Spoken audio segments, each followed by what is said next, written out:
Hello friends, आज हम बात करेंगे साइटोप्लाज्मिक इनहेरिटेंस के बारे में और मेल स्टेरिलिटी के बारे में। मेन पर्पज तो हमारा यहाँ पर मेल स्टेरिलिटी के बारे में बात करना है। साइटोप्लाज्मिक इनहेरिटेंस के बारे में भी हम हल्की सी शुरुआत में बात करेंगे, क्योंकि जो मेल स्टेरिलिटी है, ये जो करेक्टर है, ये भी एक साइटोप्लाज्मिक इनहेरिटेंस का करेक्टर है। देखिए, साइटोप्लाज्मिक इनहेरिटेंस में होता ये है कि मान लीजिए ये एक प्लांट है या एक कोई करेक्टर जिसके अंदर हम शो करेंगे। मान लो ये इसका न्यूक्लियस कैपिटल ए का है और ये आर का है। ऐसे ही यहाँ पर दूसरा प्लांट है जिसका न्यूक्लियस कैपिटल बी का है और ये एस का है। इसको मान लीजिए हम लेते हैं फीमेल के रूप में और इसे लेते हैं हम मेल के रूप में। तो इनसे बनने वाला जो प्लांट होगा, यानी कि वो इस तरह से होगा। इसका जो जेनेटिक्स यानी कि जो न्यूक्लियस होगा उसमें तब ए और बी दोनों पार्ट होंगे, लेकिन जो साइटोप्लाज्म होगा वो आर का होगा। तो कुल मिलाकर के यहाँ पर कहने की बात यह है कि जब भी हम साइटोप्लाज्मिक इनहेरिटेंस या साइटोप्लाज्म की बात करते हैं या मातृत्व प्रभाव की बात करते हैं, तो इसका मतलब है कि हमें यहाँ पर केवल एक ही पेरेंट के कैरेक्टर को देखना है, उसके फिनोटाइप को देखना है। क्योंकि हम जानते हैं कि जब भी निषेचन होता है, जब भी फर्टिलाइजेशन होता है, तो साइटोप्लाज्म जो है वो हमेशा एग से ही आता है। कभी भी स्पर्म से साइटोप्लाज्म नहीं आता है। ठीक है, इसलिए जो जीन्स होंगे साइटोप्लाज्म के अंदर, वो सभी जीन्स किसके होंगे? फीमेल के होंगे। इसलिए जो इसके प्रभाव है, जो कैरेक्टर साइटोप्लाज्म से गवर्न होते हैं, वो आपको केवल और केवल माता के समान नजर आएंगे। एग की जो जिससे एग आया उसके समान नजर आएंगे। इसलिए इसको हम कहते हैं मैटरनल इफेक्ट, या ये जो पूरी कहानी है जिसके अंतर्गत हम इसको पढ़ते हैं, वंशागति की जो हम बात करते हैं, तो इस पूरी कहानी को हम कहते हैं साइटोप्लाज्मिक इनहेरिटेंस या कोशिका द्रव्य वंशागति। ठीक है, यहाँ पर एक करेक्टर है मेल स्टेरिलिटी का। तो मेल स्टेरिलिटी का जो करेक्टर है वो मेनली साइटोप्लाज्मिक इनहेरिटेंस से आता है। तो साइटोप्लाज्मिक इनहेरिटेंस से जब ये करेक्टर आता है, तो इसको हम फिर साइटोप्लाज्म के पर्सपेक्टिव से ही पढ़ेंगे और देखते हैं कि किस प्रकार साइटोप्लाज्म के द्वारा ये करेक्टर आगे जाता है। तो पहले बेसिकली हम बात कर लेते हैं कि मेल स्टेरिलिटी है क्या। देखो, male sterility, MS male sterility, इसको हम नरबंधता भी कहते हैं। मेल स्टेरिलिटी, नरबंधता। देखो, इसमें क्या है कि नॉन वायबल पोलन बनता है। नॉन वायबल पोलन बनता है, यानी कि ऐसा पोलन बनता है।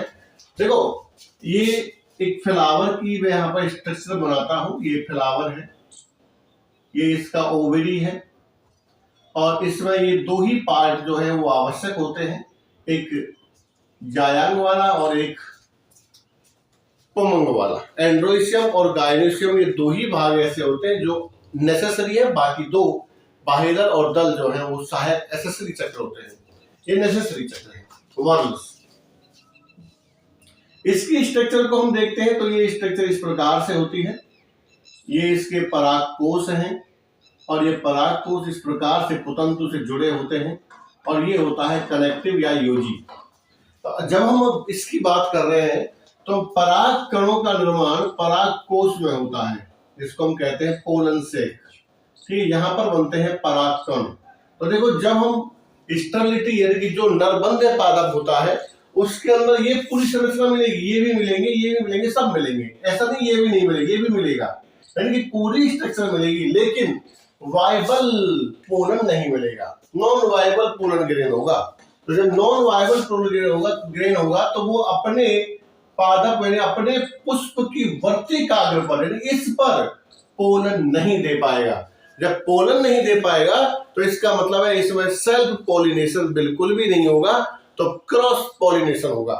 और इसी चीज को आधार बनाकर हमारे वैज्ञानिकों ने एक सिस्टम रिलीज किया, CMS based CMS based system जो काम आता है हाइब्रिड सीड प्रोडक्शन में। किसमें काम में आता है? हाइब्रिड सीड प्रोडक्शन में काम आता है।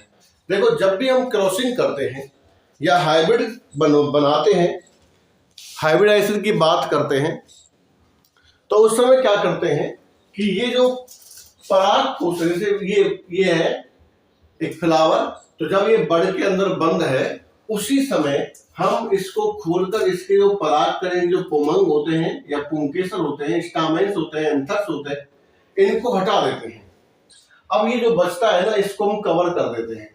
तो इस क्रिया को हम कहते हैं इमस्कुलेशन, विपुंसन, इमस्कुलेशन या विपुंसन। और इमस्कुलेशन की क्रिया इसीलिए की जाती है ताकि सेल्फ पॉलिनेशन ना हो पाए और हम क्रॉस पॉलिनेशन आसानी से करवा सकें। ठीक है, तो इस इमस्कुलेशन को रोकने के लिए, इस सेल्फ पॉलिनेशन को रोकने के लिए हम करते हैं इमस्कुलेशन। अब इमस्कुलेशन तो हमने रोक दिया, लेकिन अगर हम कोई कंपनी चलाते हैं तो हमको हाइब्रिड सीड बहुत ज्यादा मात्रा में चाहिए। जब ज्यादा मात्रा में चाहिए तो फिर उस सीड के लिए हमें इमस्कुलेशन कराने की, यानी इमस्कुलेट्स ज्यादा मात्रा में चाहिए, तो लेबर बहुत ज्यादा लगेगी। तो लेबर ज्यादा लगेगी तो उसका जो कॉस्ट है, उसकी जो प्राइस है हाइब्रिड की, वो बहुत ज्यादा हो जाएगी और इतनी कॉस्ट पर कोई भी बीज नहीं लेगा। इसलिए वैज्ञानिकों ने ये CMS based hybrid seed production start कर दिया। इसमें क्या है कि साइटोप्लाज्मिक मेल स्टाइल लाइंस होती हैं और उन लाइनों का यूज करते हैं हम एज ए फीमेल पेरेंट, और उस फीमेल पेरेंट के अंदर नॉन वायबल प्लांट यानी कि नॉन वायबल पोलन ग्रेन होता है, हम देख चुके हैं। अब हम देखते हैं कि किस प्रकार से हम हाइब्रिड सीड का प्रोडक्शन इन लाइनों के द्वारा करते हैं। तो CMS बेस्ड है ये, देखिए कैसे करते हैं भाई। यहां पर हमें ध्यान रखना है CMS का, ये जरूर ध्यान रखना है CMS। तो देखो, यहां पर हमारे पास 3 लाइन होती है। एक होती है लाइन A, एक होती है लाइन B और एक होती है लाइन R। तो देखो, जो लाइन A होती है ना, ये हम फीमेल पेरेंट के रूप में यूज करते हैं, ये फीमेल पेरेंट के रूप में काम आती है, फीमेल पेरेंट। B जो होती है ये मेंटेनर लाइन होती है, मेंटेनर है। इस फीमेल पेरेंट को हम एक नाम और देते हैं, यही CMS लाइन होती है, CMS लाइन। इसी को हम साइटोप्लाज्मिक मेल स्टाइल लाइन कहते हैं। ठीक है, तो जब ये हमारे प्रोडक्शन में काम आएगी तो हमको जो सीड मिलेगा ना, इसी का मिलेगा, ए लाइन का। दूसरा लाइन B है, ये लाइन B मेंटेनर है, ये बाइसेक्सुअल है, यानी कि ये द्विलिंगी होती है। ये एक लिंगी है, मोनोसेक्सुअल, यूनिसेक्सुअल। लाइन R जो है, ये भी, इसको वैसे हम रिस्टोरर कहते हैं, रिस्टोरर, लेकिन ये भी बाइसेक्सुअल होती है, बाइसेक्सुअल होती है। ठीक है, अब हम देखना चाहते हैं कि ये किस प्रकार से काम करते हैं। देखो, जो लाइन A है, इसकी थोड़ी सी हम जेनेटिक्स या इसकी सेल बायोलॉजी समझ लेते हैं। देखो, लाइन A जो है वो इसका समझो ये है इसका केंद्रक और ये है इसका साइटोप्लाज्म। ये S फॉर स्टेरिलिटी के लिए है, तो ये साइटोप्लाज्म है। तो देखो, इस साइटोप्लाज्म के अंदर जो S है, इसके द्वारा ऐसे प्रोटीन निर्मित किए जाते हैं जो पोलन ग्रेन को डेवलप होने में इंटरफेयर करते हैं, जिससे पोलन ग्रेन डेवलप नहीं होता, और जब पोलन ग्रेन डेवलप नहीं होगा तो फिर ये पोलन नहीं बनेगा और ये जो लाइन है वो CMS रह जाती है, यानी कि मेल स्टाइल रह जाती है। ठीक है, इसके जो जीन्स होते हैं ये माइटोकॉन्ड्रिया के अंदर पाए जाते हैं। किसके अंदर पाए जाते हैं? ये माइटोकॉन्ड्रिया या फिर किसी पादप के अंदर ये प्लास्टिड्स में पाए जाते हैं। ठीक है, या तो माइटोकॉन्ड्रिया में या फिर प्लास्टिड में पाए जाते हैं। तो माइटोकॉन्ड्रिया के अंदर जो डिटरमाइनिंग जीन्स होते हैं, माइटोकॉन्ड्रिया में जो CMS डिटरमाइनिंग या MS डिटरमाइनिंग के जीन्स होते हैं, वो कुछ मैं एग्जांपल यहाँ पर लिख रहा हूं, वो अलग अलग पादपों में पाए जाते हैं। जैसे TURF13 ये मेज में होता है, यानी कि मक्का के अंदर भी सबसे पहला जो हाइब्रिड है 1920 में, सबसे पहला हाइब्रिड मक्का के अंदर सल ने बनाया था, जी के सल, SHULL, सबसे पहला हाइब्रिड मक्का में बना था। उसका PCF ये पिटोनिया के अंदर है। ये जीन जो क्या करते हैं, स्टेरिलिटी को मेंटेन करते हैं या स्टेरिलिटी के लिए रेस्पॉन्सिबल है। उसके बाद ORF13S,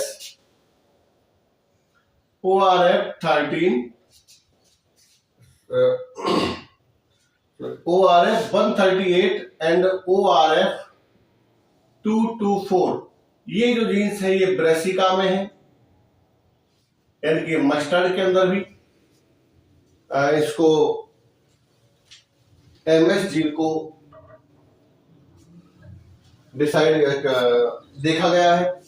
और उसके बाद ORF79 and ORF79 and ORFH79, ये दोनों जीन्स राइस के अंदर देखी गई हैं। तो राइस के अंदर भी हाइब्रिड आसानी से बन रहे हैं। ठीक है, ये सब जीन्स हैं जो साइटोप्लाज्मिक मेल स्टेरिलिटी के लिए रेस्पॉन्सिबल होते हैं अलग अलग प्लांट्स में। अब हम देखते हैं कि लाइन ए, इसको हम कह रहे हैं भाई CMS है। इस लाइन का यूज हम करते हैं अपने सीड प्लांट के लिए, यानी कि जो सीड मिलता है वो हमको लाइन ए का मिलेगा। अब एक चीज समझते हैं हम हल्का सा, कि अगर हमें देखो कंपनी चला रहे हैं तो हमको हर साल लाइन ए चाहिए। ऐसा तो नहीं कि भाई एक बार हमने हाइब्रिड बना लिया तो अब गई आजीवन, नहीं, हमको हर वर्ष बीज चाहिए। कंपनी है तो हर वर्ष हाइब्रिड बीज चाहिए। हाइब्रिड जो होता है वो हमेशा F1 का ही बीज होता है, F2, F3, F4 इनका कोई सीड हाइब्रिड नहीं होता है। ठीक है, तो हमको लाइन ए और लाइन बी के साथ क्रॉस करवाकर मेंटेनर, यानी कि लाइन ए जो लाइन बी जो है ना वो मेंटेनर है। जो सीड मिलेगा हमको F1 हाइब्रिड वो बनेगा line A into line R का, क्योंकि वो रिस्टोरर है। अब देखिए समझते हैं इस प्रणाली को पूरी को कैसे काम करती है। तो हमको देखो हर वर्ष लाइन ए का बीज चाहिए, इसलिए हमको लाइन ए के अंदर मेल स्टेरिलिटी को मेंटेन करके रखना है, और हमको लाइन ए का सीड हाइब्रिड बनाने के लिए भी चाहिए, दोनों जगह चाहिए। तो हम यहाँ क्या करते हैं, लाइन ए जो है, लाइन ए का सीड बनना है, जो लाइन ए का जो प्लांट है CMS प्लांट, उसकी कंडीशन देखिए क्या होती है। लाइन ए ये RR, ठीक है, ये इसका न्यूक्लियस है, थोड़ा बड़ा बना दिया है, छोटा कर लेते हैं। ठीक, ये RR, इसका यहां पर है ये साइटोप्लाज्म, ये है S का। ठीक है, ये लाइन ए ले रहे हैं हम, लाइन ए, इसको हमने लिया है एज ए फीमेल, ये है फीमेल। इसका क्रॉस हम करवाते हैं लाइन बी के साथ। तो लाइन बी के अंदर जो जीन्स है वो RR के ही है, लेकिन जो साइटोप्लाज्म है वो यहां पर फर्टाइल का है, F4 फर्टाइल। जब हम इसका क्रॉस करवाएंगे तो क्रॉस करवाने से जो हमको मिलेगा वो क्या मिलेगा, देखना, वो मिलेगा हमको, ये तो RR ही रहेगा, साइटोप्लाज्म जो है वो S का आएगा, क्योंकि हम जानते हैं, अभी देखा था हमने कि साइटोप्लाज्म हमेशा किससे आता है, मदर से आता है। तो सीधी सी बात है, ये जो F1 मिलेगा, ये F1 कैसा होगा, मेल स्टेराइल, मेल MS होगा, मेल स्टेराइल होगा। ठीक है, अब देखो यहां पर हमको सीड चाहिए था ना ए का, तो ए का सीड यहां पर मेंटेन रहेगा, ए का सीड मेंटेन रहेगा, क्योंकि हमने इसको क्रॉस करवाया, तो इसको क्रॉस करवाने से हमको जो पादप मिलेंगे ना वो मेल स्टेराइल ही मिलेंगे। चाहे आप कितनी आगे तक चले जाइए, आगे भी करवा लीजिए भली RR ये F, लेकिन याद रहे इसको हमें फीमेल ही लेना है। जब भी आप लेंगे ना इसे फीमेल लेंगे, इसे मेल लेना है, तो फिर यहां पर करवाएंगे तो फिर वही आएगा कंडीशन RR, और ये साइटोप्लाज्म किसका, S। ठीक है, तो ये भी क्या है, MS है, तो ये कंडीशन रहेगी। तो इस प्रकार से हम लाइन ए और लाइन बी का क्रॉस करवाकर या लाइन बी को बो करके साथ में हम आसानी से अपने जो MS प्लांट है या MS जो कंडीशन है उसको हम मेंटेन कर सकते हैं। ठीक है, हमें ज्यादा कुछ इसमें करना नहीं। बोने के लिए क्या करते हैं, बोने के लिए देखो लाइन ए की हमने 4 लाइन लगा दी, लाइन बी की अगल बगल में लगा दी, फिर 4 लाइन ए की लगा दी, फिर लाइन बी लगा दी, फिर 4 लाइन ए की लगा दी, फिर लाइन बी लगा दी। इस तरह से ये इसको पोलन देता रहेगा और ये CMS हमारी यहाँ पर बनती रहेगी। तो हमको हर वर्ष जो ए लाइन है वो मिलती रहेगी। ठीक है, तो ये तो हो गया ये। उसके बाद अगर हम हाइब्रिड सीड बनाना चाहते हैं, ये तो हमारा ए लाइन का मेंटेनेंस हो गया। अब अगर हम हाइब्रिड सीड बनाना चाहेंगे तो हम इसके लिए अपनी जो लाइन तीसरी है, लाइन आर, जिसको हमने कहा है रिस्टोरर, ये रिस्टोरर है भाई। ठीक है, रिस्टोरर है, इसका जो पोलर है वो वाइबल है, बी का भी वाइबल था, लेकिन जब बी ए को दे देता है तो फिर ए का जो पादप बनेगा वो नॉन वाइबल वाला बनेगा। ठीक है, इसलिए मेंटेन रहेगा। तो यहां पर देखो हमारी line A into line R का क्रॉस हम यहां पर करवाएंगे। तो लाइन ए जो है वो हमारी ये है। ध्यान रहे, लाइन ए का सीड जो है ना वो हमको एज ए फीमेल लेना है, ये हमेशा ध्यान रखना भाई। हम लाइन आर को फीमेल नहीं लेंगे, लाइन आर को हमेशा हम इसको मेल ही लेंगे। इसका जो साइटोप्लाज्म है वो फर्टाइल का है, ये फर्टाइल का है। इनटू इसका एक कंडीशन और हो सकती है कि ये दोनों आर है अंदर और बाहर की तरफ ये स्ट्राइल का है, तो भी ये फर्टाइल होगा। तो ये भी फर्टाइल है और ये भी फर्टाइल है। अब मैं यहां पर आपको बता देता हूं कि साइटोप्लाज्म इसका एस का है, स्ट्राइल का है, लेकिन फिर भी ये फर्टाइल है। ऐसा क्यों है, ये जानना जरूरी है, ये ऐसा क्यों होता है। वहां पर तो था एस का स्ट्राइल, लेकिन यहां पर एस है, तो फिर ये फर्टाइल क्यों है, तो ये भी आप समझ लीजिए। ऐसा होता है कि ये जो आर जीन है, ठीक है, ये आर जीन है, ये कैपिटल है, ये आर जीन है, ये कैपिटल है। तो ये कुछ ऐसी प्रोटीन्स बनाती है जो इस स्टेरिलिटी वाले को रोक देती है। यानी कि अब हम इसका क्रॉस करवाएंगे, मान लो यहां पर हमें क्रॉस करवाना है, तो क्रॉस करवाएंगे तो देखो स्ट्राइल ये तो भाई यहां पर यही रहेगा, लेकिन एक कैपिटल आर और एक स्मॉल आर आएगा, और जो साइटोप्लाज्म है वो किसका रहेगा, एस का रहेगा। ठीक है, साइटोप्लाज्म किसका रहेगा, एस का रहेगा।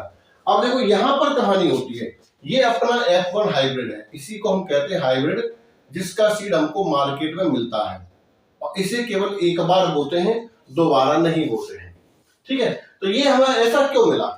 यहां पर अगर हम देखें ना, यहां पर ये जो वाला है ना, ये था स्ट्राइल, यहां पर हो गया ये फर्टाइल, जबकि साइटोप्लाज्म किससे आ रहा है, स्ट्राइल से आ रहा है। ऐसा इसलिए हुआ क्योंकि जो कैपिटल आर जीन है, ये कैपिटल आर जीन इस जीन के प्रभाव को रोकता है, और इस जीन के प्रभाव को रोककर पोलन को वायबल बनाता है, जिससे ये जो पादप बनेंगे ये अब मेल फर्टाइल हो जाएंगे। यानी कि ऐसा अगर हो गया, मान लीजिए कि हमने ये स्ट्राइल बना लिया है ना, ये बीज बना लिया हमने, हमसे हुई गड़बड़ और ये हमको फर्टाइल नहीं मिला, ये हमको मिल गया स्ट्राइल, हमने किसान को बीज बेच दिया, और किसान के खेत में जब वो उसने बोया तो वहां पर उसके रिस्टोरर उपलब्ध नहीं थे, तो सीड बना ही नहीं, निषेचन हुआ ही नहीं, फिर कंपनी पर नुकसान, लॉस हो सकता है, उस किसान को पेनल्टी देनी पड़े। एक बार ऐसा हुआ था, सवाई माधोपुर में एक विजय सीड्स के नाम से कंपनी थी, उसने सीड दिया किसानों को, और वो सीड जो है वो स्ट्राइल का था।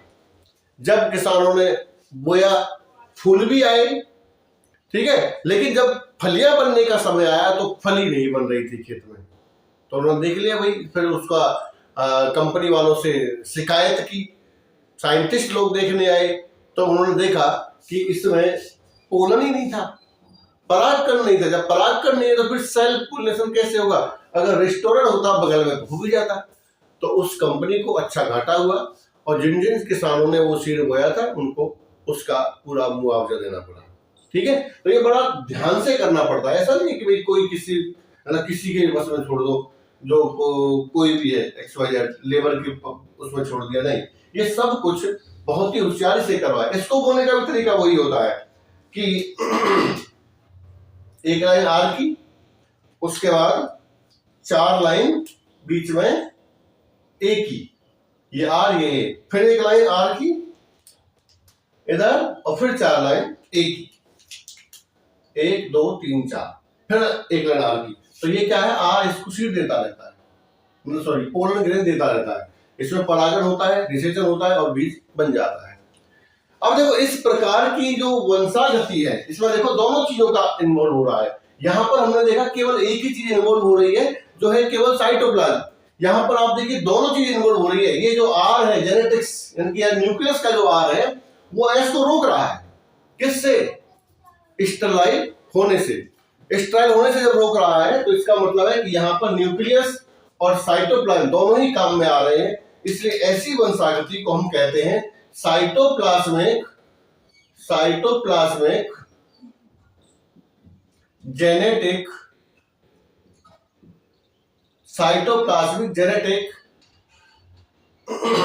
मेल स्टेरिलिटी,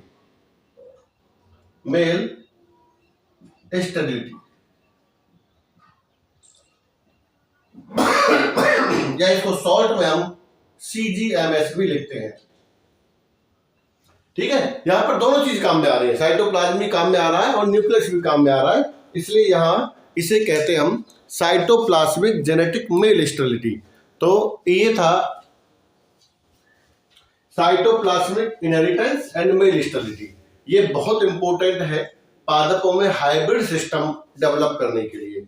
जितने भी प्लांट्स में हाइब्रिड बनाए जाते हैं वो ध्यान रखना साइटोप्लाज्मिक इन मेल स्टेरिलिटी यानी कि CMS से ही बनाए जाते हैं। यही सिस्टम सब में चल रहा है लगभग। अब आजकल इसका क्या कहते हैं उसको, RNA टेक्नोलॉजी के द्वारा, बायोटेक्नोलॉजी के द्वारा आजकल इसके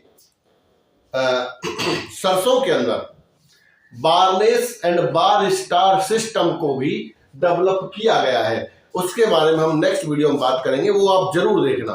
ठीक है, ये तो एक सिस्टम हो गया ऐसा कि यहां तो हम जो CMS है ये वाला, ये CMS बना ही रहे हैं। ठीक है, वहां पर हमने CMS को इस तरह से मेंटेन करने की जरूरत नहीं है वहां। ठीक है, वहां CMS को मेंटेन करने की इस तरह जरूरत नहीं है, ना इस तरह जरूरत है, ना इस तरह जरूरत है। ठीक है, वहां पर आप सीधा 2 जीन डाले हैं, एक है बारनेस और एक है बार स्टार। तो ये बारनेस एंड बार स्टार सिस्टम जो है वो वहां पर बनाया गया है। इससे जेनेटिकल मॉडिफाइड मस्टर्ड को बनाया गया है, जिसमें अपने आप जीन्स डाले गए हैं। जो जीन अपने आप CMS बनाते हैं और स्टोर कर देते हैं, वो हम नेक्स्ट वीडियो में देखेंगे। तो ये था हमारा आज का बेसिक वीडियो, जिसके अंदर आपने देखा कि साइटोप्लाज्मिक मेल स्टेरिलिटी किस प्रकार से गमन करती है और कैसे इसका इनहेरिटेंस होता है। ठीक है, तो ये है आज का हमारा वीडियो। नेक्स्ट वीडियो आप जरूर देखिए, barnase and barstar system genetically modified mustard में। ठीक, आशा है आप लोग देखेंगे। लाइक कीजिए, कमेंट कीजिए, शेयर कीजिए, सब्सक्राइब कीजिए। Thank you very much.